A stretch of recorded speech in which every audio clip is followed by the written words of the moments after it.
Lo olvidado, lo bizarro, lo inesperado. Estas son la clase de historias en las que un hombre llamado Roberto Barreiro nos dice: pero, ¿quién joraca se acuerda de estas cosas? Seguinos para buscar las huellas de aquellos productos de la cultura pop que han sido tragados por el tiempo. Bienvenidos a Popkeología.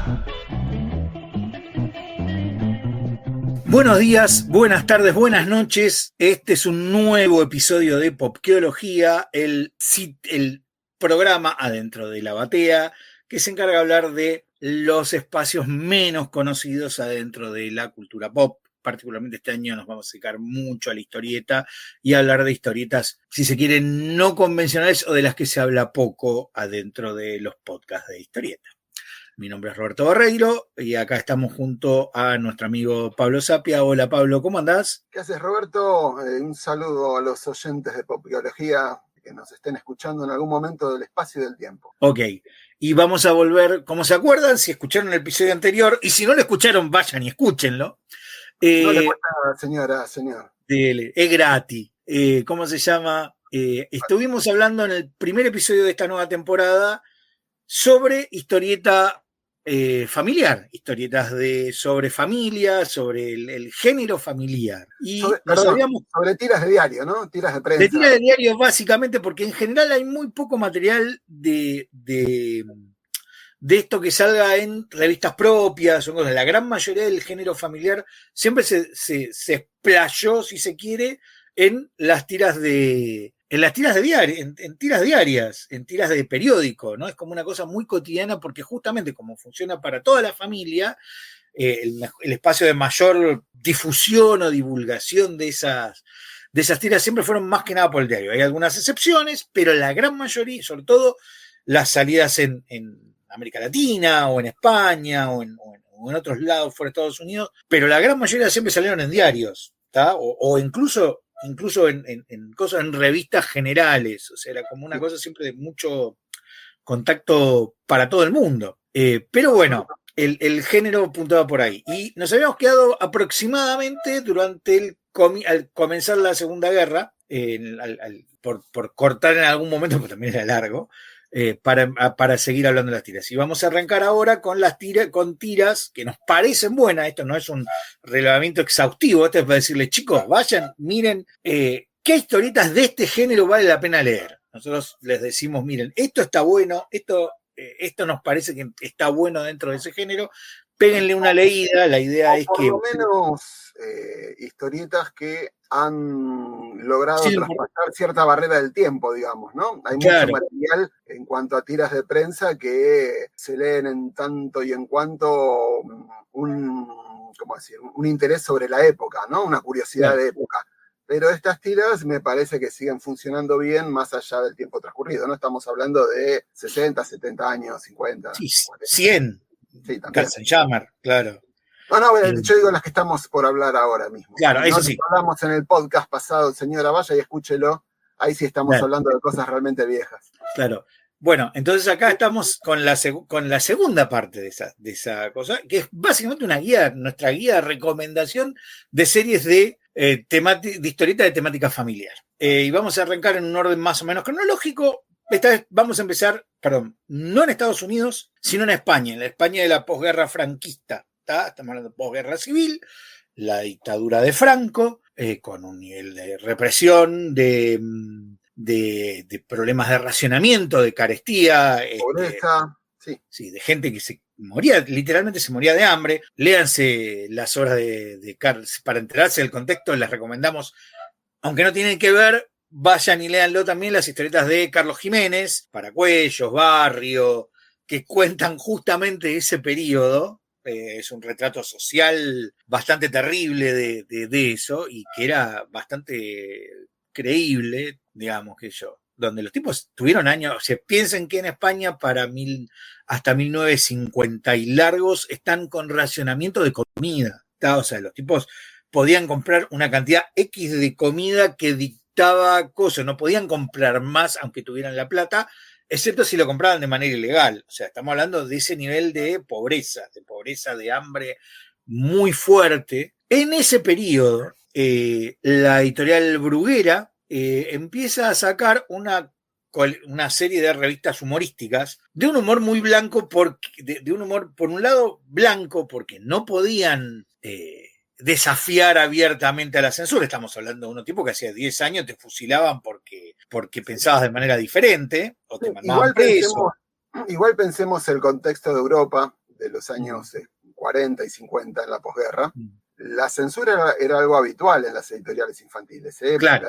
Las editoriales francesas y belgas también tenían una censura bastante férrea. O sea, sí, y de hecho, los dibujantes franco-belgas también se enfrentaban a serios problemas de censura. Sí. De hecho, lo que comentan siempre los historiadores españoles, por si alguno quiere saber, es que en realidad la primera censura franquista era una censura media cabeza. Era onda, vos no digas nada contra el régimen y bueno, viste, no atentes contra Dios, no hagas chistes de políticos y está todo bien, digamos. No sea, mira, la censura no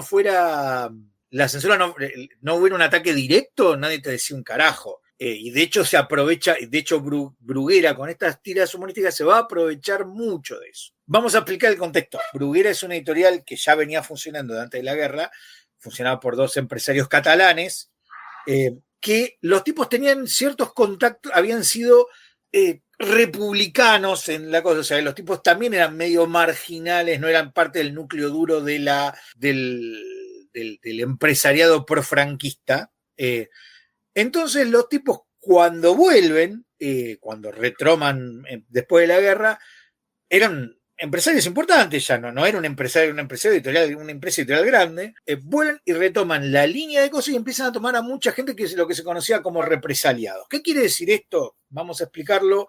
Acá también pasó lo mismo en la dictadura de Franco, igual que pasó en la dictadura de Argentina. No solo hubo gente que fusilaron y que mataron y que reprimieron, sino que hubo gente que no tenía, estaban en listas negras que no dejaban laburar. ¿tá? Era gente que habían trabajado por alguna cuestión, eran, no sé, del Partido Comunista, pero no eran militantes importantes, o eran tipos que eran rojillos, digamos, ¿no? Gente que era simpatizante, que sabían que, bueno, que no daba para meterlos presos o para matarlos, pero sí para decirle, bueno, mirá, vos laburo en el Estado, vos eras maestro, no sos más maestro, te vas, o vos no podés trabajar en una cosa, arreglate, ¿viste? No te daban un exilio económico, en un contexto de desempleo y pobreza, que no es ningún chiste.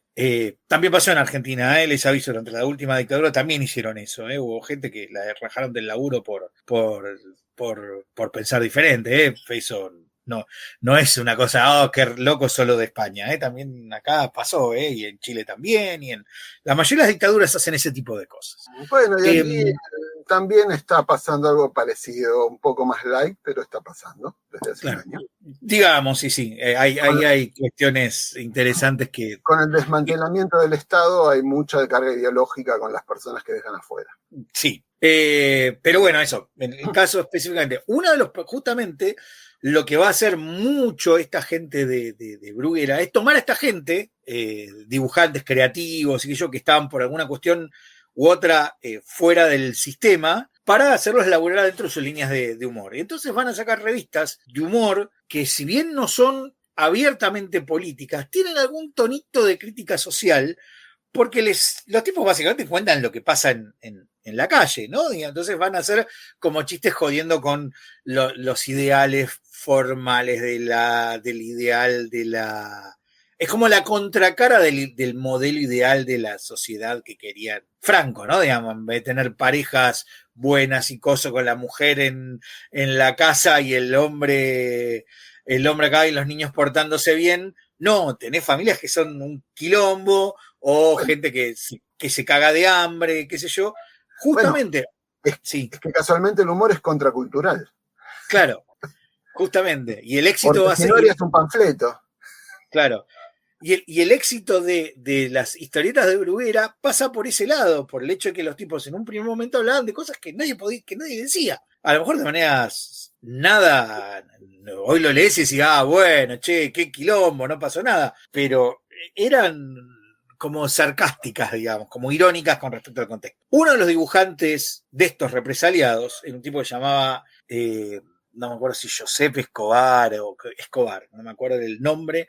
Era un tipo que había sido había sido dibujante, cartelista, antes de la Segunda Guerra. Lo habían metido preso después de la Segunda Guerra lo habían metido preso por rojo, por estar parte del ejército republicano, después lo dejaron. El tipo va a ser uno de los capos, aparte de esto, yo después me enteré que el tipo es uno de los capos de la primera animación española. ¿No? El tipo era uno de los primeros grandes animadores de la animación española, tipo muy importante dentro de eso, pero claro, no alcanzaba para ir con la animación española, más en la época de Franco. Y se dedica a trabajar para Bruguera haciendo un montón de series. Escobar va a sacar, hay 2 series muy importantes de él. La primera es una que se llama Carpanta, que es de un tipo que literalmente, Carpanta es un vagabundo que no tiene trabajo y que se muere de hambre. Y todas las historias giran en cómo consigue para comer. Estamos hablando de una época donde la gente tenía que hacer eso, ¿está?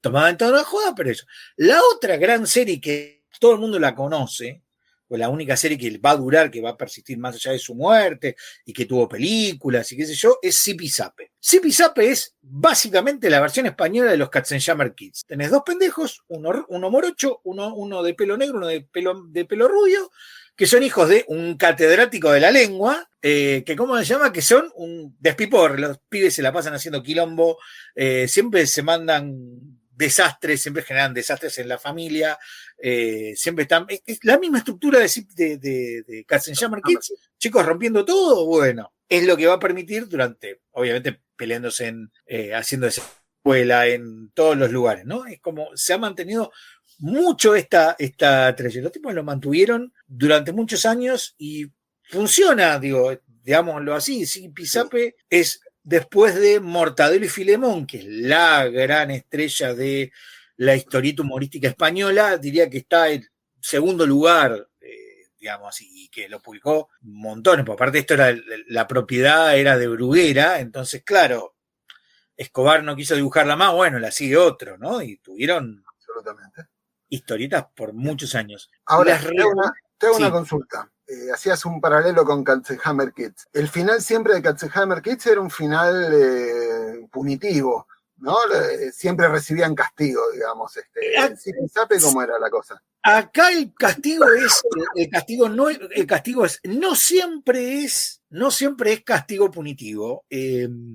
A veces no es solo que agarran y le pegan, digamos, también a veces hay castigos como de desenlaces irónicos, ¿no? Que algo le sale y le sale mal, ¿no? Digamos, son castigados, pero no porque vienen y le pegan, a veces le pegan, a veces le sale mal la cosa y quedan castigados solos, a veces medio como que se salen con la suya, queda como en un empate, nunca es no es que hacen cualquiera, pero siempre queda un empate. No es tan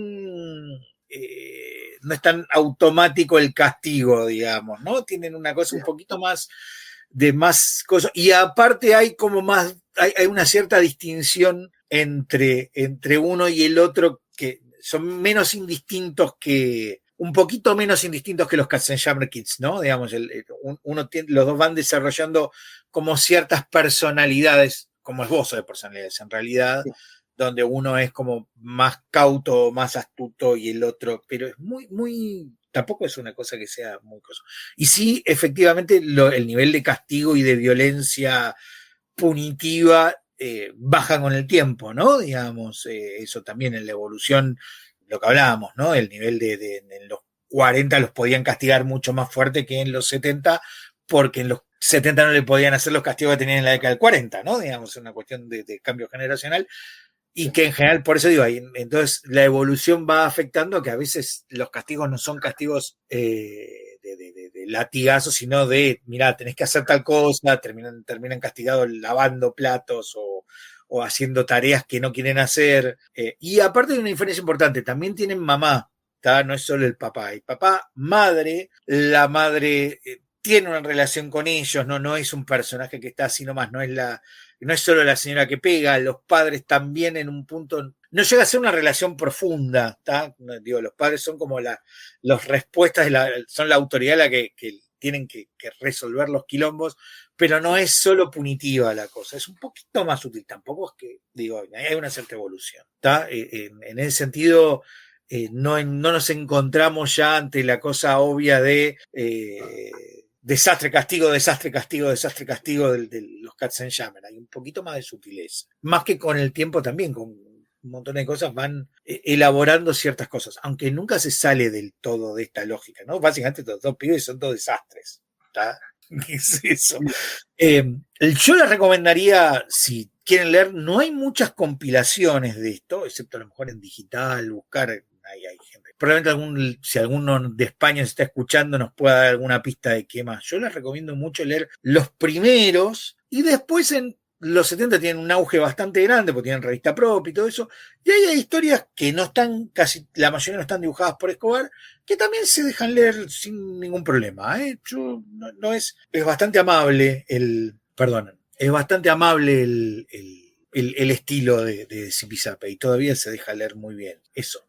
Sí, en general toda la escuela bruguera tiene una legibilidad bastante importante, sí, ¿no? Se sigue leyendo bien, o sea, tiene una estructura muy bien montada, muy clásica y las historietas siguen funcionando. Claro, en general la escuela bruguera tiene eso, que todavía hoy vos podés leer las historias de la escuela bruguera y se nota una cosa que es moderna todavía, no es problema, es un trazo muy limpio. Sí, digamos, lo que puede cambiar es el tono y el interés, digamos, ante ciertas circunstancias sociales que con las décadas va mutando, ¿no? O sea, podemos ver situaciones que por ahí las vemos más ingenuas en un momento, ¿no? Pero más allá de eso, sigue funcionando bien. Claro, así que eso.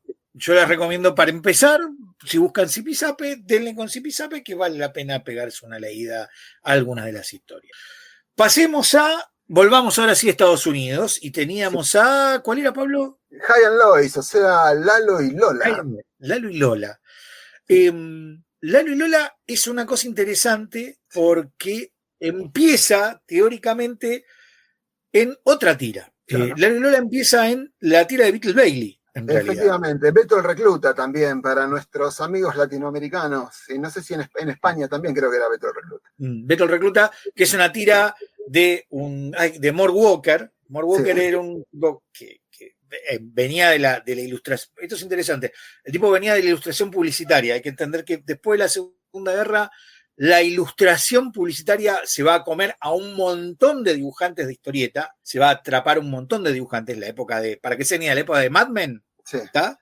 En esa época, la ilustración publicitaria absorbe a un montón de dibujantes de historieta porque garpan mejor. Pagaban mejor, era excelente razón para dejar de hacer tiras en un diario para una empresa e irse a laburar. O comic books, ¿no? Era como, mirá, estoy ganando esto por un dibujito, ganabas 10 veces lo que ganabas haciendo una historieta. Entonces, claro, todos se fueron a hacer eso. Entonces trabajaron por historieta publicitaria. Mort Walker venía de la historieta publicitaria. El tipo quería tener una tira, empieza a hacer una tira, consigue hacer una tira de un adolescente, un tipo de 18 o 20 años que entra en la colimba, en el servicio militar obligatorio, queda adentro del ejército y es básicamente comedia de situación ambientada en el ejército, pero bueno, no está acá en el ámbito. Lo interesante es que adentro de la tira en un momento empieza a aparecer la hermana de Beto, que es Lois, y su marido, que es Jay, ¿no? Empiezan como secundarios de la tira. Y como la tira funciona, le piden y de hecho, Beetle Bailey fue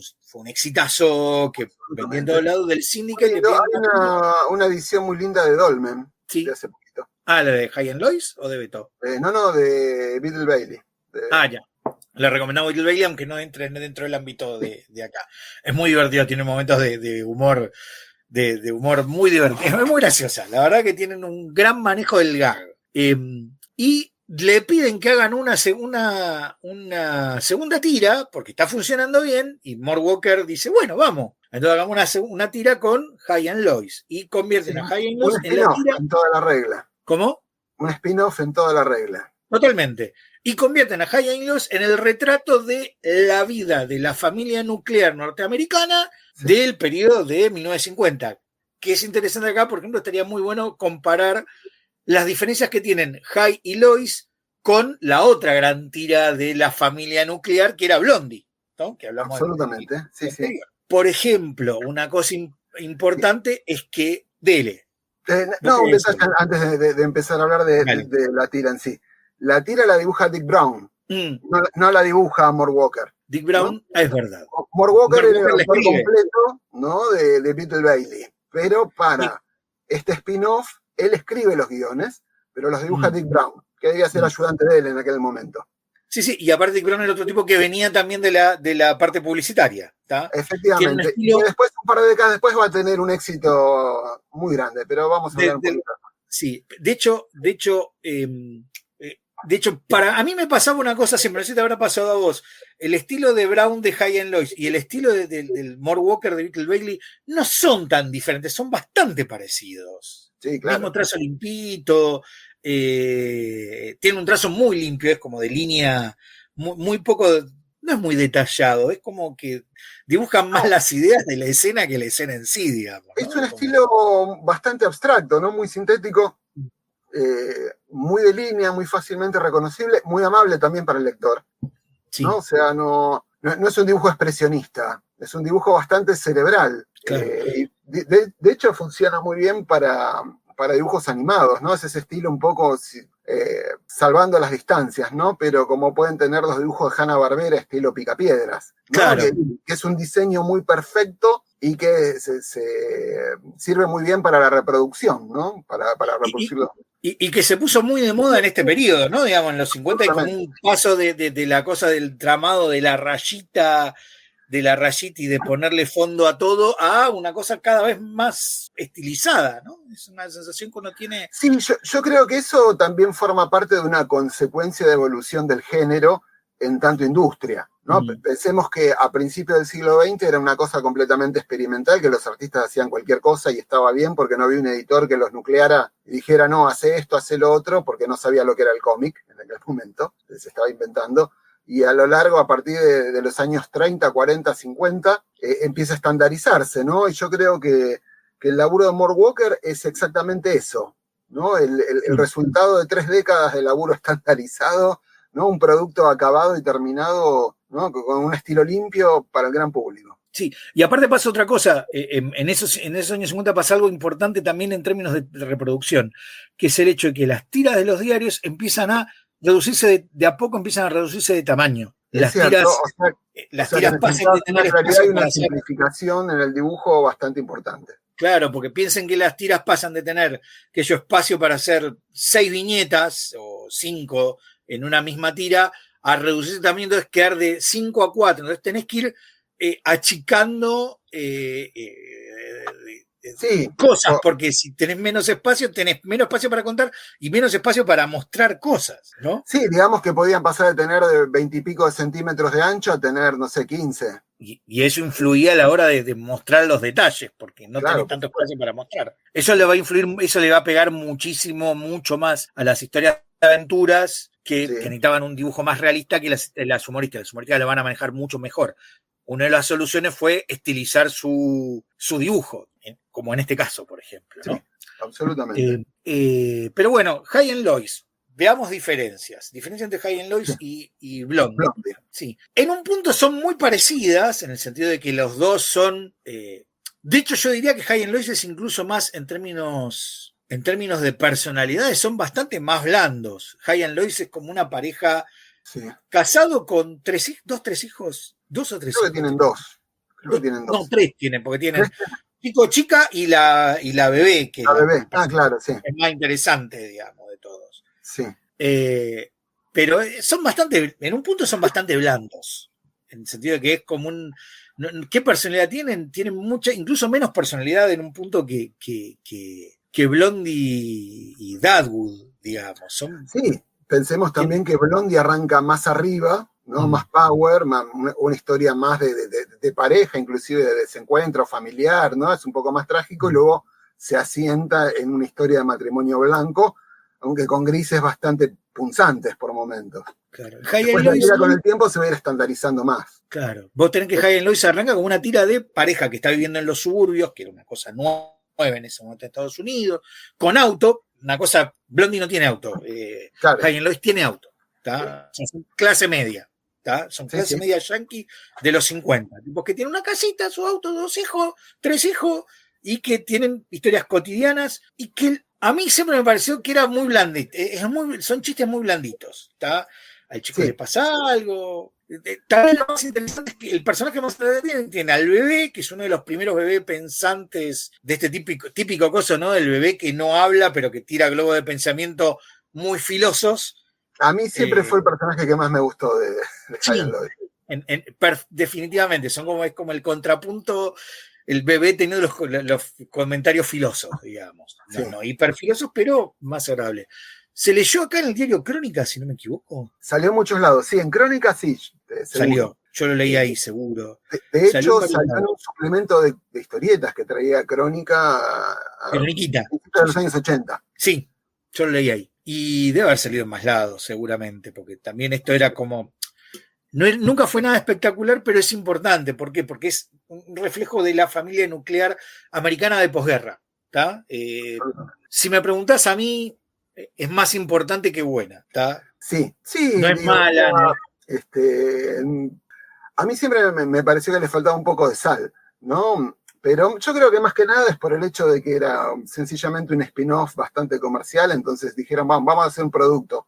Yo creo que se nota mucho la mano de ser un producto, ¿no? Claro, sí. De hecho, si me preguntás, una serie más divertida, esta no la teníamos, pero la voy a sacar acá, que se me ocurrió, que también se vio acá en Argentina, fue Quintín. Sí, claro, de Bob Weaver. Es como la versión barriobajera de Hyan Lois, digamos. Bueno, ahí es interesante porque tenés un personaje que es Quintín, ahora no recuerdo el nombre original del personaje. No, tendríamos que buscarlo, sí, yo tampoco ahora me acuerdo. Pero a ver, vamos a usar internet, que para eso existe. Bueno, vos buscá, yo hablo un poco mientras tanto. Dale.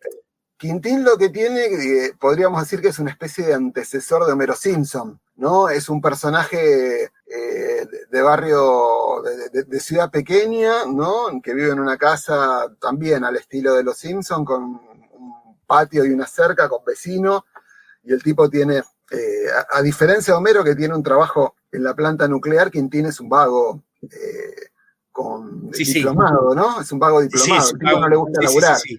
De hecho, siempre tiene no la reposera, tiene la hamaca paraguaya, ¿no? Claro. Colgada en el patio y siempre está tirado ahí, es como la imagen clásica de Quintín, ¿no? Y el vecino se asoma y tienen diálogos a través de la cerca, ¿no? Es como el vago del barrio. Entonces, en ese sentido es un personaje simpático. Sí, acá está el nombre, Moose and Molly. Sí. ¿Tá? O Moose solo, muchas veces se lo conoce. Que sí, efectivamente, es como la versión Homero Simpson de los Hyan Lois. Sí. Pero es eso, ¿no? Básicamente, es un vago. Claro, pero en ese sentido el personaje no es un personaje perfecto, ¿no? La imperfección ya de que el tipo es un vago y le gusta tirarse a dormir la siesta todo el tiempo, digamos, por un lado podía escandalizar a cierta sociedad más pacata de la época diciendo es un mal ejemplo, ¿no? Este personaje. O sea, sí. Cosa que no eran Hyan Lois. Claro. ¿No? Que era gente linda y cumpliendo todas sus tareas a la perfección, ¿no? Claro. Eran personajes de una clase más baja. Sí. También, ¿no? Y se nota y funciona también como una cierta dinámica de pareja, pero es eso, una pareja donde uno de los tipos es un vago, básicamente. No sí. Y hablando de vagos y de parejas con gente vaga e irresponsable, pasemos a la otra serie que tenemos acá. Una maravillosa. Una que vos amás absolutamente, que es, por favor. Sí, me encanta. Andy Capp, de 1957. Cruzamos el charco oceánico y nos vamos a Inglaterra. Al autor Rex May. Inglaterra posguerra. Sí. ¿No? Perdón, y es del norte de Inglaterra, ¿no? Es como empieza en el norte, no es de Londres. No sé exactamente dónde está ubicado el personaje de Andy Capp. Andy Capp hace referencia a la gorra que tiene una gorrita a cuadros, ¿no? Que era característica de los hinchas de fútbol. Y si acá teníamos, ahí en Quintín teníamos un personaje que era un vago, acá también tenemos un personaje que es un vago. Pero es más complejo este personaje. Sí, es mucho más complejo. ¿No? Él está casado con Flo, o tal vez ni siquiera está casado, tal vez simplemente esté juntado. Uno supone que están casados, pero conviven con Flo y tienen una casa. Pero bueno, Flo es la que trabaja y la que trae el dinero a casa y está enamorada de él y lo mantiene. Y él, es un vago mal, pero no es solo un vago. Claro, pero veamos sus características. Le gusta el fútbol, o sea, es un... tal vez no un hooligan, ¿no? Porque en esa época, en los años 50, no estaban tan organizados, digamos, o sea, acá en Argentina tampoco existía el concepto de barra brava, era simplemente el hincha, claro. ¿no? Pero el tipo se iba a jugar con los amigos al fútbol todas las semanas y se terminaba agarrando a piñas, ¿no? Y se emborrachaba. Se emborrachaba, le gustaba ir al bar de copas, ¿no? Y también se ponía a levantarse las chicas que estaban en el bar, con lo cual Flo tenía muchos conflictos con él por esta cosa de seductor que tenía Andy, que tampoco era ningún galán, por supuesto, ¿no? Era un tipo común y corriente, pero tenía su encanto, sin duda. Y creo que también la boxea a la mujer cada tanto. Y digamos que Flo también lo boxea a él, digamos. Los dos tienen una relación bastante violenta. Hay muchos cuadros en los que ellos son 2 o 3 cuadros de los personajes girando dentro del cuadro en una nube, ¿no? de golpes y sonidos, ¿no? Sí.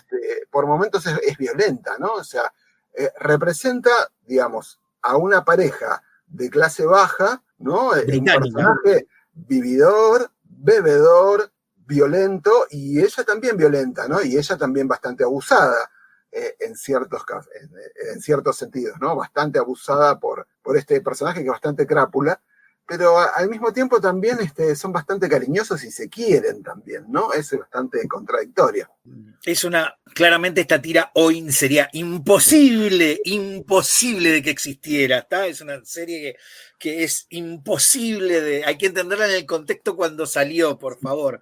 Esta serie sin contexto, decís qué carajo pasa, porque básicamente es un tipo que faja a la mujer y que se emborracha y que sale con minas, es como lo peor, y es el héroe, ¿está? Es el protagonista, digamos, ¿no? Es como hoy es impresentable. El Working Class Hero, ¿no? Claro, de hecho uno de los grandes problemas que con el tiempo suavizó esta situación porque realmente lo que salía originalmente con el tiempo se hizo medio inviable de sostener la tira porque era como, tenés que sacarle esto, pero claro, le sacabas esto y era como sacarle el chiste básico de la tira, ¿no? Digamos, sí. Además, qué sé yo, hay muchas situaciones también en que el tipo está tirado en el sillón durmiendo la siesta, ¿no? Y llega la mujer de laburar, cansada, ¿no? Y el tipo le dice, alcanzame una cerveza, ya que vas para la cocina, ¿no? No, es el antimodelo, ni siquiera Homero Simpson, es muy antimodelo, ¿eh? En serio, es un tipo jodido, ¿viste? Un tipo que dice, no es que esto, por ejemplo, de hecho, ya en ese momento no hubiera podido salir en Estados Unidos, ya en 1950 y tanto, esto en Estados Unidos no hubiera podido salir, salió en Inglaterra, que tenían otros códigos, otras capacidades de reconstruir cosas, ya en ese momento en Estados Unidos no hubieran dejado que hubiera... Yo las tiras que leí son las de los años 70. No leí las primeras de los años, fines de los 50, primeros 60. Claro. Hay que ver inclusive si son todavía más, la época fundacional, si era inclusive algún momento más violento. Es probable. Sí, yo también leí las tiras que salieron acá, hay varias recopilaciones en cuadernitos, en libritos así de tipo formato paturucito, así apaisado. Sí, editados creo que por Tutain en los años 70, ¿no? En España. Sí. Es interesante ver, y es interesante ver la mirada, ¿no? Es súper interesante cómo podía tener éxito, y tuvo mucho éxito. Bueno, ¿no? Es que en verdad también, así como Hay and Lois proponían una mirada súper limpia e ideal de lo que era el matrimonio medio norteamericano, exactamente acá es todo lo contrario. Acá tenés una mirada sobre una clase baja bastante filosa y denunciando la violencia subyacente en esa... La violencia siempre está presente en todas las clases sociales, ¿no? Pero la violencia en la relación de pareja, que era una realidad también, ¿no? O sea, nadie se escandalizaba porque también era parte del paisaje, vamos a ser claros. Sí, hasta relativamente poco esto no era considerado, era como, bueno, esto era, es parte de lo que decís vos, era como, bueno, es esto. Y probablemente mucha gente que viviera esto pudiera sentirse identificada hasta con Flo, digamos, ¿no? Por supuesto. Claro, y era una relación compleja. Y aparte de una cosa, el dibujo de Reg Smythe, ¿no? Smythe, no sé cómo se llama. Smythe. Es muy limpio, pero también es muy expresivo, es muy limpio, pero es muy expresivo. A mí siempre me pareció que es un tipo que tiene un nivel de expresión muy, muy poderosa, digamos, con la... Sí, las tiras inglesas siempre fueron más detallistas que las tiras norteamericanas en la posguerra. mantuvieron un nivel de dibujo más alto, ¿no? Concretamente, Andy Capp es una tira de caricaturas, ¿no? Los personajes son caricaturizados, pero si uno ve las tiras tipo Modesty Blaze o James Bond, ¿no? De ese tipo de tiras, o no sé, Jeff Hawke, ¿no? Claro. Eran tiras con muchísimo dibujo, mucho detalle, mucho detalle. El estilo de tira inglesa era un estilo bastante denso en cuanto al dibujo. Sí, incluso la caricatura que maneja Smite es una caricatura filosa con detalles muy fuertes y que probablemente al ser caricatura permite que se acepte de manera más agradable la violencia que hay, obviamente, ¿no? Los guiones de Smite dibujados de manera realista serían completamente sangrientos. Sí, no, sería una salvajada. Sí, claro. Sí, de Killing Joke, ¿no? Claro, sí, no serían aguantables, claro, el nivel de caricatura que tienen lo hacen mucho más pasable porque es como, bueno, es como de dibujito animado, no claro, bueno, sí, es como el coyote que se cae del barranco y se estrola contra el fondo, ¿no? Claro. Del barranco, y vemos la nube de humo y nos causa gracia, ¿no? Sí. Insisto, es una serie, mírenla, entiendan el contexto, por favor, ¿viste? No es que entiendan el contexto, entiendan por qué se hizo, vean el nivel de calidad, la calidad es muy buena. Claro, tiene momentos que hoy, viste, decís, no, esto no lo puedo hacer ni a los palos, esto es absolutamente reprensible en términos sociales hoy día, pero entiendan que en esos años no era reprensible, ¿está? Absolutamente. Pero en serio es una serie que vale mucho la pena mirar, aunque sea para mirar las diferencias de concepto, de miradas de cómo era la sociedad, ¿no? Digamos, de la aceptación de la violencia de género y de determinadas cosas que hoy no están toleradas, digamos. Y aparte, en serio, es buena, ¿no? Tiene momentos muy graciosos también. Sí, funciona bárbaro. Realmente Smite era buenísimo. Pero eso dibujó la tira hasta los años 90 que fallece. Sí, duró mucho tiempo. Pero claro, en los últimos tiempos le baja el perfil porque ya le están diciendo, che, esto no puede ser. Sí. Pero era complejo llegar al equilibrio de una serie que se basaba en su razón de ser un tipo que era un mal tipo. Sí, además también, bueno, tiene esa cosa, digamos, si bien el personaje de Andy es bastante aborrecible, digamos, tampoco tiene el perfil de tipo dominante sobre Flo. O sea, no es un tipo que la manda. Es más, de hecho, Flo saca la chancleta. En un punto también tiene una cosa de ¿cómo decirlo?, de edípica en la relación. Claro, en un punto. Sí, a veces es un nene. Y vos sentís que Flo es la mamá, es como, che, no podés hacer esto, boludo. Sí, claro. Totalmente. Sí. Es muy interesante, te digo, es una serie que para mí es muy interesante, refleja muchas cosas y que como no quiere jugar a un ideal, no quiere jugar a reflejar el acoso, tiene un poco más de filosidad, si se quiere, ¿no? Muy filosa. Claro. En ese sentido, funciona mejor, qué sé yo. No sé, me parece tiene un conflicto más interesante. High and Lois es una tira sin conflicto. Claro, es una tira de situaciones cotidianas con una reflexión final. High and Lois. Sí. Acá vos tenés un conflicto de pareja permanente. Claro. Con lo cual totalmente. Es una tensión completamente distinta entre los personajes. Claro, es mucho más interesante. Pero bueno, péguenle una leída si la encuentran para nuestro gusto. Léanla con todas las cosas que le dijimos, pero péguenle una leída. Me parece que es lo mejor que se puede hacer y ustedes definirán qué les parece. ¿Con qué teníamos? Volvemos entonces de nuevo a Dick Brown. Sí, señor, Dick Brown. Dick Brown lo habíamos visto dibujando High and Lois. 4 con High and Lois, pero en el año 73 se anota un golazo. Se independiza. Decide que quiere hacer su propia tira, lo cual era coherente después de muchos años, y propone una tira al Syndicate. Y la vende y tiene un super éxito. Y tenemos aquí a Hagar the Horrible. O sea, Olaf el Vikingo. Olaf el Vikingo. Que es básicamente una tira familiar donde el protagonista es un vikingo. Sí, digamos, o sea, el viejo truco de trasladar la American Family a otra situación histórica. Y Olaf es muy graciosa. Graciosa. Porque tenés al papá, que es el típico trabajador americano, el típico trabajador, así que la diferencia es que su trabajo es saquear poblaciones medievales, digamos. Era un vikingo, irse en su barco con sus compañeros de trabajo a saquear y volver a su casa con el producto del saqueo. Y que la mujer lo rete porque viene con la ropa sucia, digamos, ¿no? Sí, con los pies embarrados y entra. Claro, y tiene 2 hijas, la hija es... ¿cómo se llama la hija? ¿Valquirias? Sí, que es como una valquiria, y el hijo que se llama Hamlet, que no sabe si quiere seguir la profesión de su papá, porque es Hamlet, digamos. Le gusta escribir. Este es un chiste muy fino, que Hamlet, que el chico no quiere seguir la profesión de su papá y se llame Hamlet, me parece rizar el rizo, es como... Sí, gran acierto. Sí, y realmente funciona muy, muy bien. Ya que estamos, bueno, los amigos de Dolmen ahí en España también sacaron un par de libritos con todo el principio de la serie. Y de hecho, acá en Chile salió hace no tanto una recopilación de tiras, ya no de Dick Brown, sino del hijo, Chris Brown, porque después que se muere Dick Brown, el hijo lo sigue y las historietas del hijo también son divertidas, ¿eh? Mantienen el tono muy arriba, son muy divertidas igual.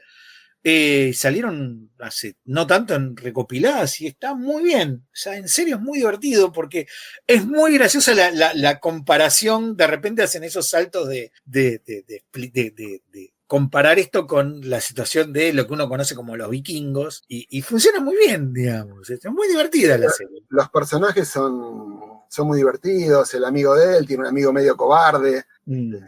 Sí, medio cobarde y medio boludo, digamos, que funciona muy bien como respuesta. Tienen muy buenos gags. Los gags son muy divertidos. Sí, siempre muy otra efectivo. Cosa que hay, una cosa que no habíamos dicho. A partir de los 50, otra cosa que cambia también en la mayoría de los diarios es dejar de aparecer historias en continuidad para hacer historias de gag. El 50 es como que, sobre todo en el humor, se prohíbe casi la continuidad y es todo chiste, historia tiene que empezar y terminar con remate. No hay solución de continuidad entre las historias. Cada una tiene que contenerse a sí misma.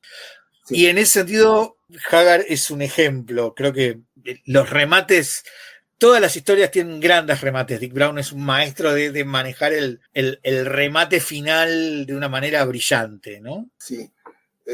Sí, realmente es un maestro total. Dick Brown... Yo creo que él es el que cierra el ciclo de la gran época de oro de las tiras de prensa norteamericanas, ¿no? Esa época de oro que arranca en los años 40, y yo creo que con Haggard es el último gran personaje, digamos, que viene arrastrando, ¿no? De sucesión de éxitos y golazos y grandes personajes. Porque yo creo que los grandes personajes que surgen después de tiras importantes ya son más esporádicos y de autores puntuales en algunos medios, pero como cuestión industrial, digamos, si bien en esa época hubo toda una camada de dibujantes en los años 70 con tiras nuevas, pero fueron, qué sé yo, pienso en MoMA, ¿no? Que era una Guille Mame, o por ejemplo la que está basada en Woody Allen, ¿no? Que también fue bastante popular en aquellos años 70. Pero son todas tiras que a la larga, ¿no? Sal y Bananas, ¿no? Pero son muy chiquitas, sí. O sea, fueron tiras renovaron el género, ¿no? Su estilo de dibujo, una cosa más moderna, años 70, pero a la larga se desinflaron o quedaron bastante en el olvido, ¿no? Claro. Olaf, digamos, inmediatamente apenas salió, creo que se vendió en 50.000 diarios, se exportó a todo el mundo, fue un éxito en todos lados. Y todavía hoy la conocen, yo creo que hoy cualquiera... Es muy probable que alguna vez te hayas topado con alguna tira de Olaf, o de Haggard, como lo quieran. Sí. Está muy probable que los hayan leído y se hayan reído. También salió en Crónica en los años 80, en ese mismo suplemento que publicaba material distribuido por King Features. Y tuvo muchas ediciones en libritos, así, o sea, esto demuestra el éxito porque tiene muchas ediciones de... Absolutamente. De hecho, muchas reediciones. De hecho, es una tira que que yo sería feliz con una buena reedición cronológica de todas las tiras. Yo sería muy feliz con esa. Buscá la de Dolmen. Los dos primeros tomos, sacaron 2 tomos, realmente las ediciones de Dolmen son impecables. Claro. Y cronológicas, bien editadas, realmente están ahí. Sí. Ojalá que sigan, ¿no? Es difícil reeditar este material es difícil de conseguir, es caro restaurarlo y bueno. Sí, y no tiene tanta venta como venderlo. También es claro. difícil venderlo. No hay un público masivo esperándolo. Claro. Aunque Hagar creo que es uno de los con más posibilidades, porque es una serie que, insisto, mucha gente la vio, mucha gente la leyó y todavía hoy se deja leer muy bien, porque mantuvieron el tope. Digo, de hecho, se murió Dick Brown, la agarró el hijo, Chris Brown, y las tiras de Chris Brown son, a lo mejor el dibujo baja un pelín de calidad, pero muy poquito.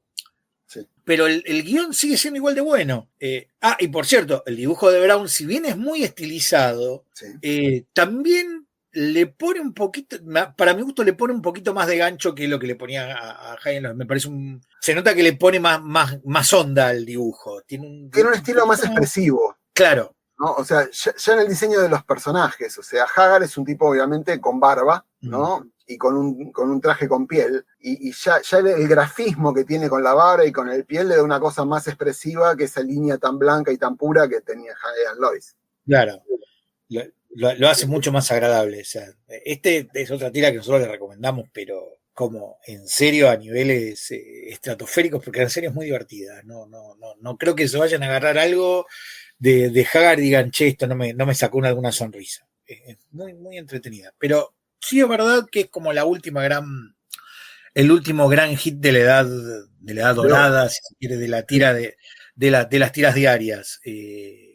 Como eso merece la pena. Después de ahí, como decía Pablo, tenemos como 20 años donde primero no hay muchas tiras familiares. Es como que el público del diario empieza a dejar la tira familiar porque el diario deja de ser una cosa para toda la familia. Sí, ojo, perdón. Tampoco es que dejan de salir. Lo que pasa es que seguía saliendo Ian Lois, seguía saliendo Blondie, estas tiras seguían saliendo en piloto automático también. Claro. Duraron pero hasta los no hay unas cosas nuevas que vos digas, ok, esto representa la nueva familia de la década del 70. Lo más cercano que uno podría decir es ciertas cosas que hace Matt Groening, pero que ni siquiera salían en diarios, se ven como en revistas alternativas, en la tira de él, ¿cómo se llamaba? La tira de Life in Hell. Sí. Pero son como cosas que hay ahí, digamos. No se dedica solo nunca de ninguna manera a la tira familiar. No hay ninguna tira familiar durante 20 años que realmente refleje las relaciones familiares. ¿Tá? Hasta que en finales de 1980... 1985. Bien. Aparece un tipo que va a ser, yo creo que es verdaderamente la última gran tira del día de la fecha que tuvo repercusiones, de todo, de la tira de la última gran tira diaria que tuvo repercusiones a nivel mundial, ¿no? Sí. Por favor, me la presenta usted, colega. Sí, señor, de nuestro querido amigo Bill Watterson, Calvin and Hobbes. No me digan que no leyeron Calvin and Hobbes, si no hicieron eso, vayan. Sí.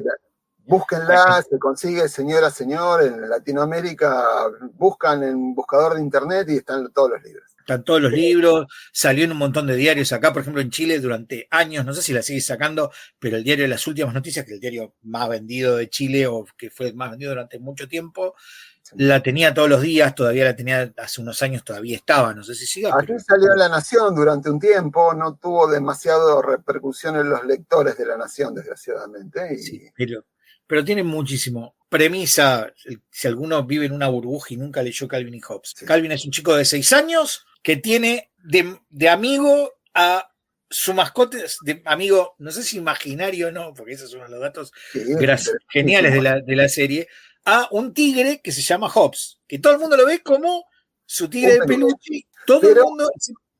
Vale. Pero en el momento en que ellos están solos, el tigre se transforma en un tigre de verdad, un tigre parlante, ¿no? Y es su amigo. Que aparte, el tigre tiene lo interesante es que las personalidades son contrapuestas. Calvin es un terror, Calvin es un pendejo destructivo, pero a la vez muy imaginativo, ¿no? Lo mejor de Calvin es que tiene una imaginación del recontra carajo, es muy inteligente, pero es un quilombero nato que no tiene ganas de estar en el colegio, detesta el colegio, detesta la autoridad, le rompe los huevos a todos, pero es un tipo muy creativo. Sí. Y en contraparte, Hobbes es un tipo muy medido, muy racional. Muy calmado, como sí, bueno, acá estamos. Que está todo el tiempo tratando de contenerlo, digamos, ¿sí? O por lo menos tratando de hacerlo reflexionar a Calvin acerca de sus acciones, ¿no? Claro. Aunque en verdad siempre lo termina secundando y aceptando las opciones que le presenta Calvin, ¿no? O sea, si Calvin decide tirarse de cabeza por un barranco a hacer culopatín, el otro le dice, tal vez no deberías hacerlo, ¿no? Entonces, pero igual se tira con el otro. Claro. Y lo divertido, y otra de las cosas maravillosas de la tira, es la relación de los secundarios. Construye muy bien los secundarios que van apareciendo en la tira. Por ejemplo, los padres de Calvin son, si bien son la figura de autoridad, también tienen momentos que vos decís, ahora entendés por qué Calvin es así, porque de repente el padre de Calvin saca unas ideas así como onda, ¿viste? ¿No? Y esto porque te ganó es porque vos sos adoptado. ¿Cómo soy adoptado? Le tira unas ideas muy locas. Dice, ¿cómo haces para...? No quiero comer esta mierda. No, es que si te comes esto es radioactivo y vas a crecer y convertirte en monstruo. ¡Ah! Me lo como, me siento convertirme. Y la mujer le dice, che, mi abuelo contenés la próxima, ¿no? Digamos. Son muy divertidos los padres, pero los padres también no sé, que la madre y Calvin detestan el cagarse de frío y el padre le encanta la vida al aire libre y Calvin y la madre lo odian porque lo lleva a lugares que no quieren estar. Es una relación de pareja que no es, que es amoroso y todo, pero que vos entendés que los padres, Calvin es así porque los padres en un punto lo estimulan a que sea de esa manera. Sí, y funciona realmente muy, muy bien. Sí, o tiene la amiga rival que es Susie Tompkins, que es como el otro niño que aparece, que es como una niña más educadita, hermanita, pero que de repente tiene sus salidas interesantes, no es solo una bestia. Pero claro, y lo mejor siempre son los vuelos de fantasía de Calvin, digo. Bueno, es interesante, ¿no? Calvin también... como las tiras clásicas, tiene las tiras diarias y las dominicales. Claro. ¿No? Y lo interesante también es que en las dominicales se da el lujo de permitirse homenajear también a la época dorada de las tiras clásicas, ¿no? De diseñar, o sea, romper la estructura del cuadrito y acercarse, digamos, a estéticas parecidas, no sé, como Crazy Cat y otros tiras, ¿no? En el sentido de composición de página y dinámica visual, ¿no? Claro. Y a la vez también otra cosa interesante es que aparte el estilo de dibujo de Bill Watterson es muy bueno. Es muy dinámico, es muy dinámico y al mismo tiempo es muy atractivo porque es muy sencillo y el diseño de los personajes es muy agradable. Claro, pero a la vez en el buen sentido de la agradabilidad, ¿no? Porque hay cosas que son agradables intentando ser agradables. Yo lo que quiero decir es que no es algo que a primera vista alguien lo pueda rechazar y decir que feo, esto no me gusta, o que necesite cierta información para decodificarlo. Digo, salvando las distancias, pienso en el viejo Breccia, ¿no? En Alberto Breccia. Cuando uno ve los laburos a partir de los años 70 de Breccia, experimentales, con manchas y otras cosas, hay gente que por ahí a primera vista dice, che, qué feo, ¿qué es esto, no?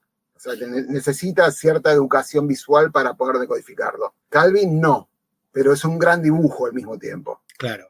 Sí, y aparte hay otra cosa, ahí tiene muchos gags donde lo que importa es lo que hace con el dibujo. Tiene mucha cosa que no pasa muy seguido en las tiras anteriores, donde el dibujo es bueno, pero es un dibujo funcional al gag. Sí. El dibujo en sí es el que lleva el gag. Historias donde Calvin se puede estirar o agrandarse o hacer cambios de puntos de vista, hace cosas muy interesantes con el dibujo. Hay historias que dependen de lo que hace con el dibujo Bill Watterson, que no se puede, no es radio dibujada, digamos, ¿no? Claro, es cierto. Lo que pasa también tiene que ver un poco con lo que hablábamos de la estandarización de las tiras, ¿no? Se había convertido en un trabajo de oficina hacer las tiras. Claro. En un punto, ¿no? En las tiras humorísticas. Entonces tenías el guionista que escribía un gag por día. Claro. Y se dibujaba, pero digo, o sea, por ahí simplemente con leerlo, el texto ya funcionaba el chiste. acá el acento, como decía un poco, ¿no?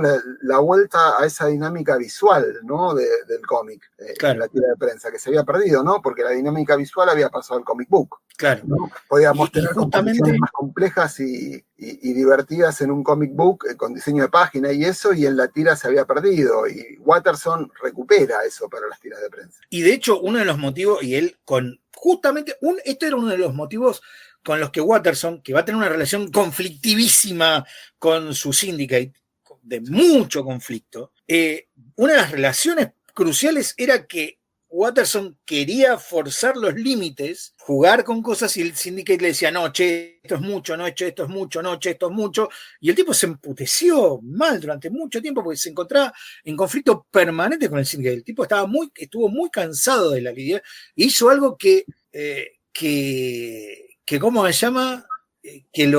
No sé, yo diría que fue interesantísimo. El tipo después de 10 años dijo, hasta acá llegué, hasta acá 10, 12 años, no más que eso.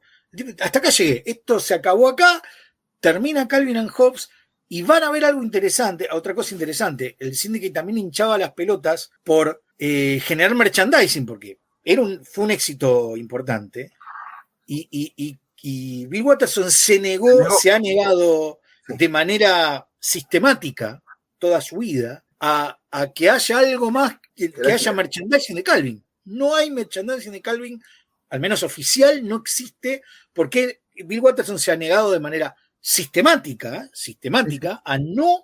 a que no exista nada de Calvin que no sea la tira o su reimpresión en libros. Que le va muy bien, todavía hoy Calvin sigue vendiendo de una manera fabulosa en el tiempo. Bueno, a mí me resulta muy interesante la postura de Watterson. Básicamente porque él considera que su trabajo es la tira, su creación, ¿no? Su propio trabajo, su alma está puesta ahí, su cabeza, ¿no? Eso es lo que hace él, lo que hizo y lo que quería hacer. Y el resto simplemente es negocio, y a él no le interesa el negocio porque a él le interesa la parte artística, ¿no? Uno diría, bueno, sí, pero estás matando a la gallina de los huevos de oro. Pero la verdad es que, qué sé yo, tener una lanchera de Calvin y Hobbes no cambia la tira, ni tampoco necesita una lanchera para vender la tira. Claro. Porque de hecho en un punto también es lo que pasa con Charlie Brown, ¿no? Con Snoopy. Hay gente que tiene la lanchera de Snoopy, la remera de Snoopy, un póster de Snoopy, cepillo de dientes de Snoopy, ¿no? Un gorrito de Snoopy, pero jamás leyó una tira de Snoopy. Exacto. Sí. Y es como, y Bill Watterson se negó desde siempre, y de hecho el tipo en un momento, como digo, después de 10 años el tipo dijo, hasta acá llegué, termina acá la tira, no vuelvo a laburar más, y de hecho el tipo se mandó, desde entonces se ha mandado un exilio creativo. Importante, ¿no? Creativo. Eso sí me asombra a mí, que el tipo dijo, bueno, ya hice esto, ya está, era lo que quería hacer y ya está. Un poco a lo Rulfo, ¿no? Sí, no sé de qué viva, digamos, pero efectivamente le he visto alguna página dibujada en alguna cosa, pero es como, no trabaja más. No trabaja más. Un exilio artístico a lo Rulfo, digamos, ¿no? Sí, o a los Salinger, ¿no? No hago más, sí. No hago más, listo. Y definitivamente, aclaremos, son 10 años donde hay una historia, cada tira es mejor que la otra. En serio, lo de Calvin y Hobbes es increíble. Si no lo leyeron, yo creo que de todas las tiras que están acá, esta es la primera que tienen que ir a buscar. De las que hemos hablado hasta ahora, es la primera que tienen que ir a buscar. Porque realmente en serio es una obra maestra de la historieta, con todo lo que le quieras agregar, sí, con todo lo que le quieras aportar, y y tiene ediciones, tiene bastantes ediciones en español. Sí. Está editado, creo que se consigue ahora acá en Latinoamérica, está editada, Océano creo que la editó. Sí, se consigue. Yo de hecho tengo las primeras, y yo me acuerdo que voy a contar un dato curioso. Yo voy a España en 1990, y no me acuerdo cómo me había enterado, había salido una nota en no sé qué revista, creo que en la Crazy Comics, la revista de información del año del cosa, que me la consigue en España también. Y dice, che, está esta tira, Calvin y Hobbes, bla, bla, bla, y entro a un local de Madrid, no me acuerdo qué tienda era, y tenían la edición del número 1, de tira alargadita, de una editorial que se llamaba La Colla de la Pesigoya, que creo que le hicieron solo para esa cosa, una editorial chiquitita que debe haber sacado Calvin y Hobbes sin parar de contar. Sí. Y estaba Calvin y Hobbes, y bueno, me la compro, y la tengo por ahí, y viste, eran las primeras tiras de Calvin, las primeras tiras diarias, editadas en formato apaisado, y dije, che, esto está buenísimo, era como, fue como un descubrimiento importante. Yo me acuerdo de haber hinchado cuando no se conocía en Argentina ni a los palos Calvin. Sí. Y sí, definitivamente yo me quedé enamorado de Calvin a partir de ahí, y nada, vos lo leés y todavía sigue el enamoramiento, sigue siendo muy bueno. Sí. Va a ser un clásico, es un clásico ya.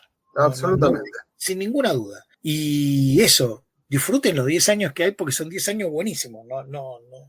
Serán 10, 12 volúmenes con todo, no más que eso, y nada. Vale la pena, señora, señor, práctico para el bolsillo de la dama, para la cartera del caballero. Totalmente. Y nos queda una última tira, que empezamos con gente de habla hispana, terminamos con tiras de habla hispana, y vamos a hablar de una tira que todos conocen, muchachos. Un clásico, que ya la conocen. Mafalda, de Quino. Creo que en breve va a tener una película nueva dirigida por Campanella. Ay, no sé si me gusta tanto. Veremos, después lo sabremos. Es que a mí, ojo, me pasa no solo porque sea Campanella, no porque sea Campanella, digo, me parece que Mafalda como yo justamente, si algo que no le veo a Mafalda es la capacidad de sostenerse de sostener una narrativa larga.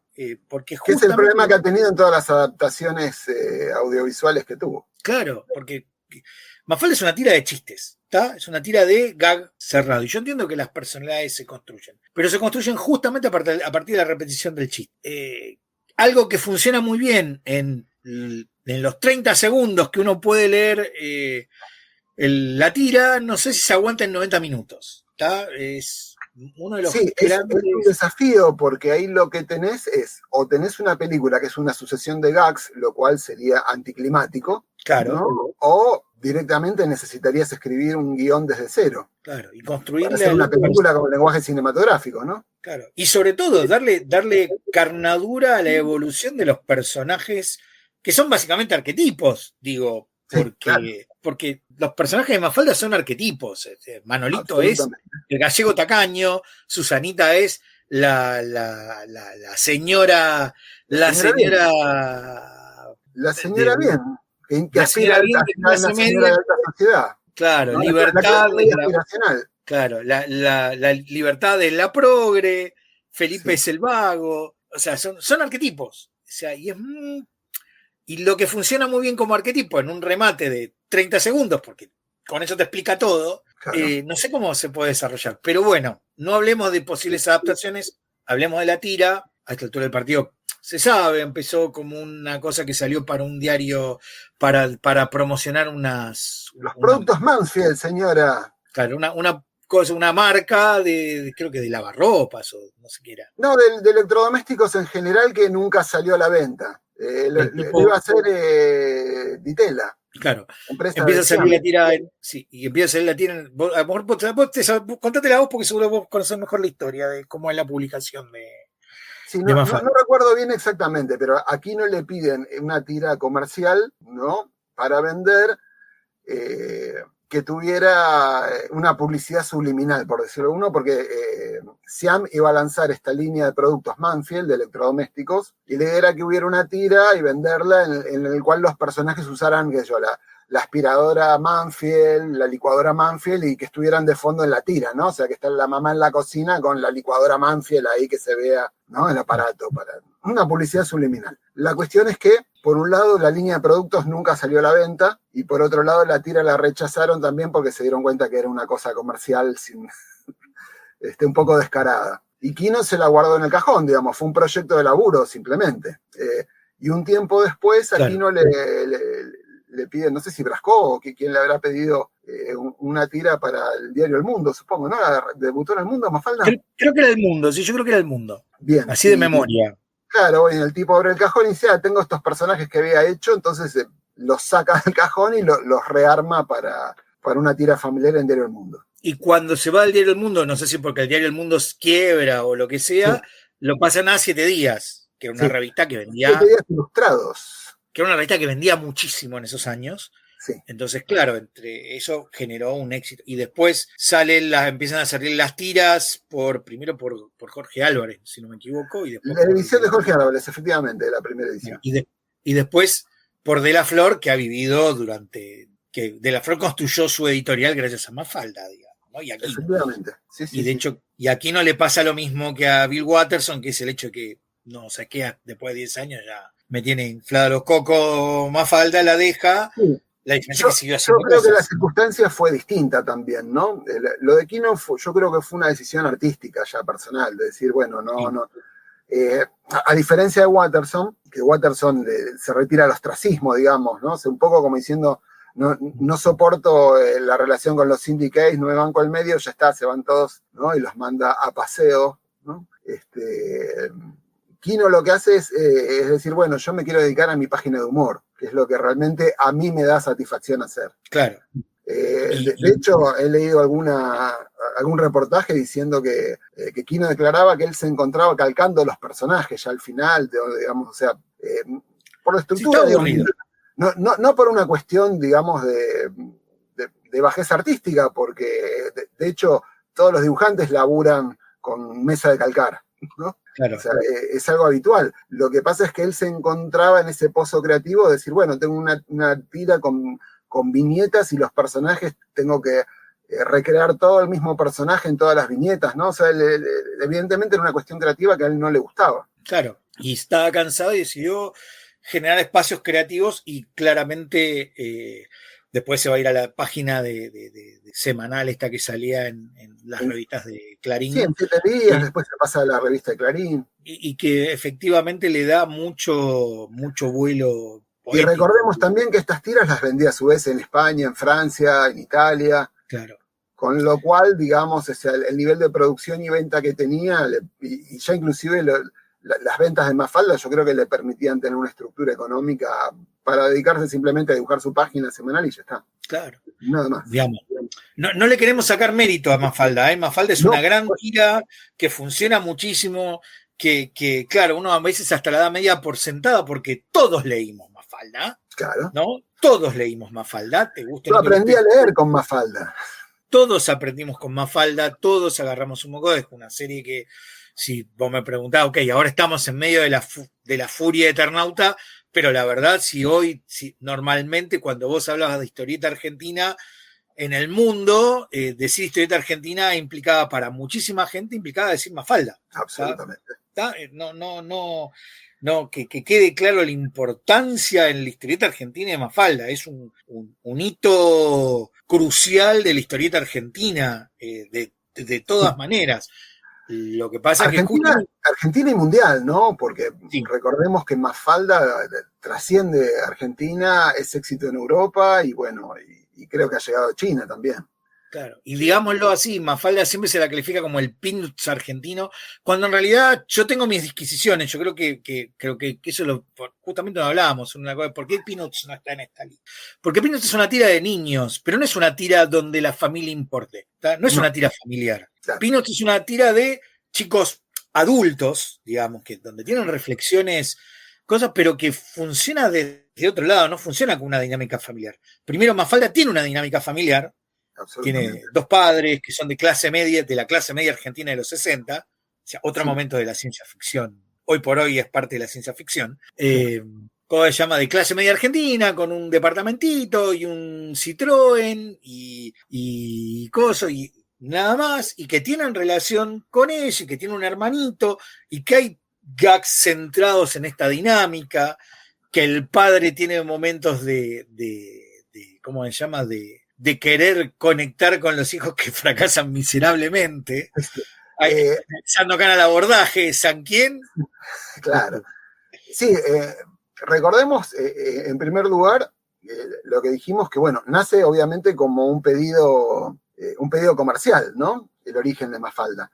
Y en ese pedido comercial, lo que le piden casualmente es que copie a Peanuts, que de hecho es lo que hace Kino para esas primeras tiras, ¿no? O sea, copia la estética, y la fórmula que utilizaba Schultz, ¿no? Entonces, en ese sentido, sí podemos decir que Peanuts es el origen fundacional de Mafalda. Pero eso se acaba cuando empieza a publicar en el diario, ¿no? Cuando empieza la tira real, se despega completamente porque la tira va hacia otro lugar. Claro, y de hecho dibujando, Quino demuestra su buen saber, digamos, un tipo que tiene un laburo muy interesante en términos estéticos. Se nota que no se dedica, Quino no reduce sus historias de manera estética, no reduce en líneas la cosa. Tiene mucho trabajo el dibujo. Sí.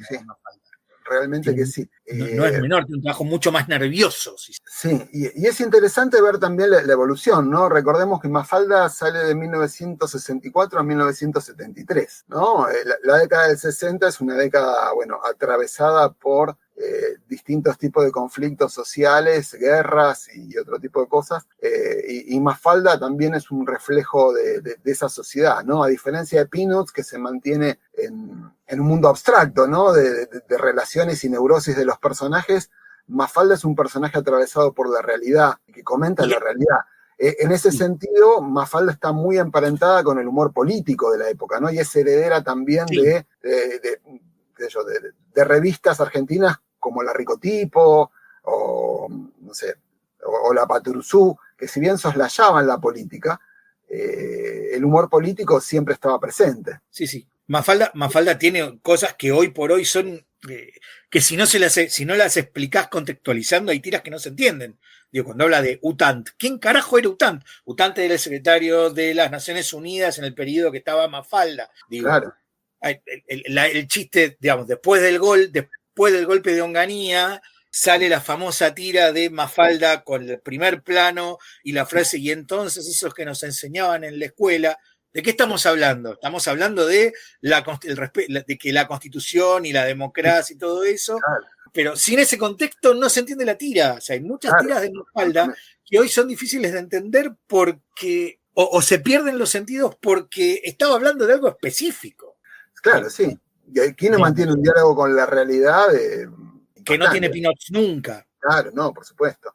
Claro. Y de hecho eso es lo que la hace trascendente y la que la lleva, ¿no? Yo recuerdo algún comentario por ahí en Italia, ¿no? Tipo la bambina contestataria, una cosa así, ¿no? Claro. Mafalda tiene una cosa muy de discusión contestataria de esa época que la hace importante y que también es muy interesante, digamos, a veces uno leer Mafalda, y creo que es interesante ver no solo Mafalda, sino cómo se lee Mafalda, como gente que vos decís. Sí. Hoy decís, ¿cómo entiende esta gente que en realidad Mafalda está criticando, ¿no? Es como... Sí.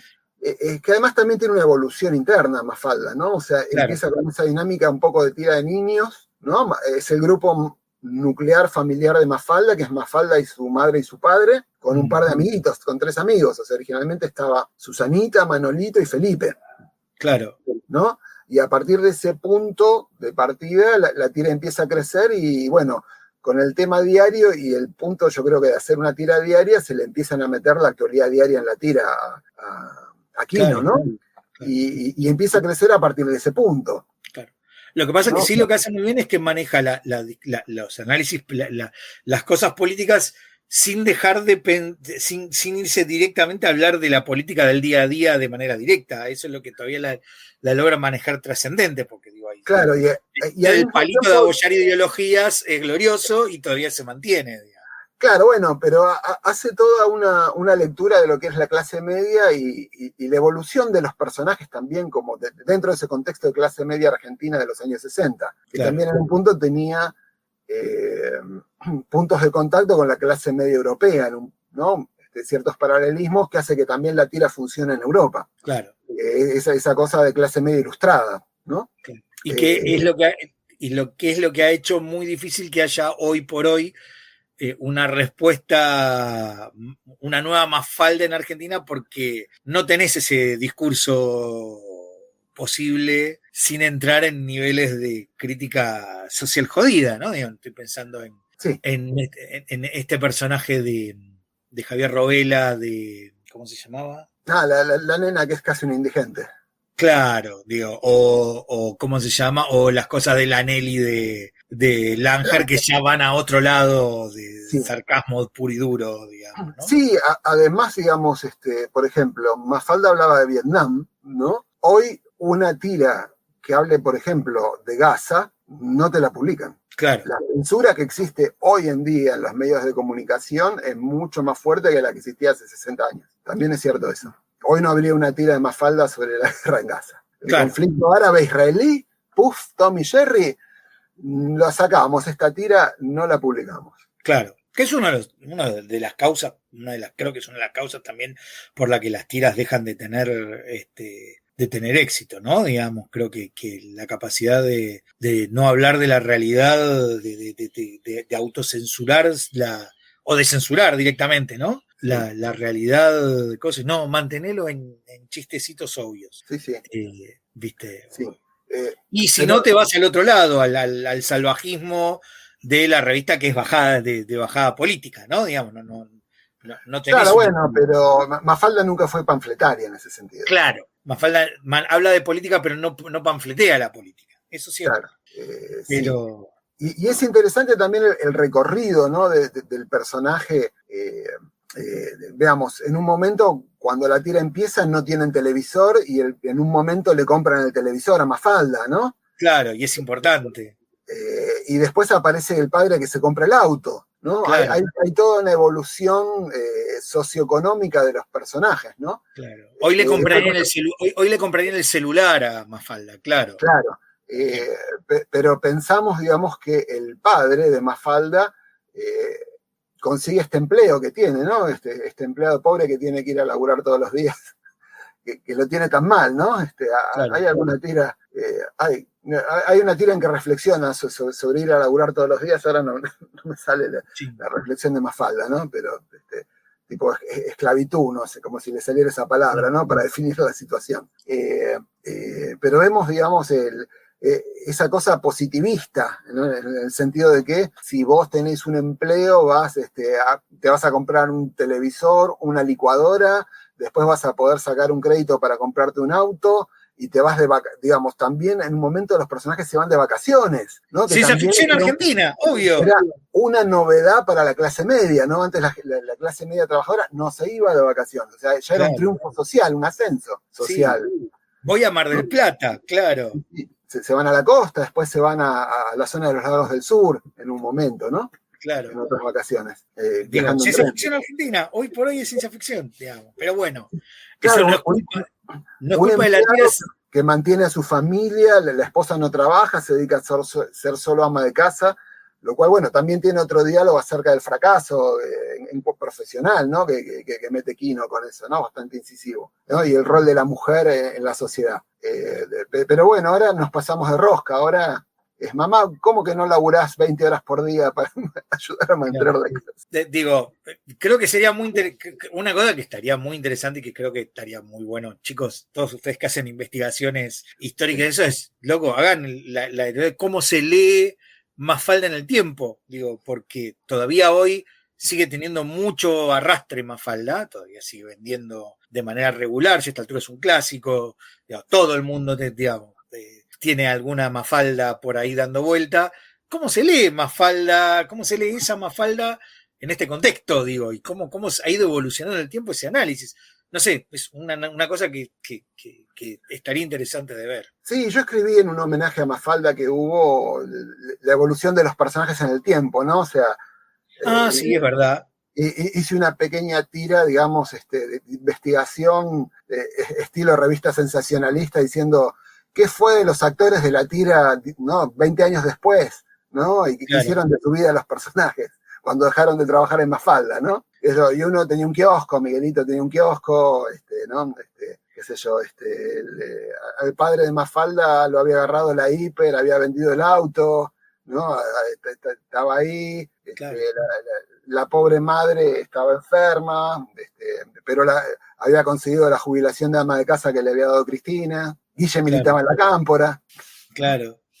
Claro, digo, siempre lo único que le había ido bien, o sea, Mafalda laburaba, no sé, tenía un empleado administrativo, ¿no? Y seguía afiliada al Partido Socialista de sus ideales de bien, pero el único que le terminaba yendo bien era Manolito, que era dueño de una cadena de supermercados en Brasil, en Argentina, y que bueno, repartía su tiempo entre Miami, Punta del Este y Buenos Aires con sus 4 novias. Claro. ¿No? Claro, pero claro, no, pero yo lo pensaba más en términos de, en serio, que era una investigación social de esto, no sé, lecturas de Mafalda, ¿cómo lee la clase, cómo lee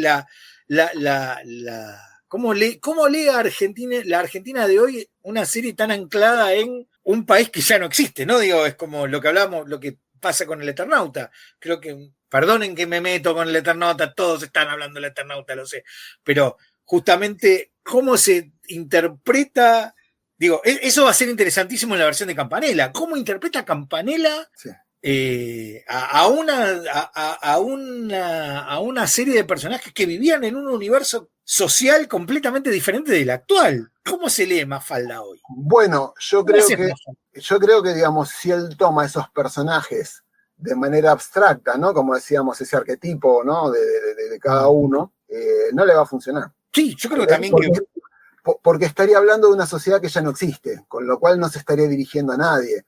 O sea, podría ser una película de simple entretenimiento, pero no tendría el corazón de Mafalda. Exacto. Vos harías una película con niños simpática, tal vez entretenida, que te funcione bien y hasta puede ser un éxito comercial, pero estarías hablando de un mundo que no existe, ¿no? O sea, sería una abstracción, un ideal, algo lavado. Claro, ese es creo que es uno de los grandes desafíos de entender Mafalda, ¿no? Digamos, sí. Pero bueno. Veremos lo que esperemos que le salga bien. Ojalá. Mira, no vamos a entrar ahora en eso, no es nuestro tema. Está claro que es decir algo muy obvio, ¿no? Lean Mafalda. Si no lo hicieron ya, yo creo que está al del periodo de cualquiera que está leyendo, ya leyó, aunque sea algo de Mafalda, pero si no lo leyeron, háganlo. Y bueno, con esta historieta argentina terminamos este capítulo de Popqueología. La próxima vendremos con otra cosa, que ahí se irán enterando. Sí. Lo único que podemos decir ya es, ha sido un gusto estar acá, un gusto conversar con vos, y nada, despidámonos entonces. Señora, señor, salga al kiosco a comprar todas estas tiras tan lindas que estuvimos hablando, que valen la pena, no se las pierda. El mundo del cómic es largo y ancho y tiene un baúl muy grande para ir a rebuscar, y hay hay joyitas que están perdidas, y géneros como estos, ¿no? Las tiras familiares que están bastante dejadas de lado hoy, un poco perdidas, pero bueno, recordemos que tenemos más de 100 años de industria de cómic mundial y hay mucho para sacar del baúl, muy interesante, y cosas que siguen siendo buenísimas. Así que bueno, vayan a revolver revistas viejas, señora, señor, eso, y disfrútelas. Bueno, bárbaro. Nosotros nos estamos despidiendo. Gracias, Pablo, por estar acá. Nos veremos la próxima. Nos vemos la próxima. Esto ha sido Popqueología para el podcast La Batea. Mi nombre es Roberto Barreiro. Acá tuvimos a Pablo Sapia también. Y nada, nos vemos la próxima vez. Hasta luego. Hasta la clase que viene.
seguir estando.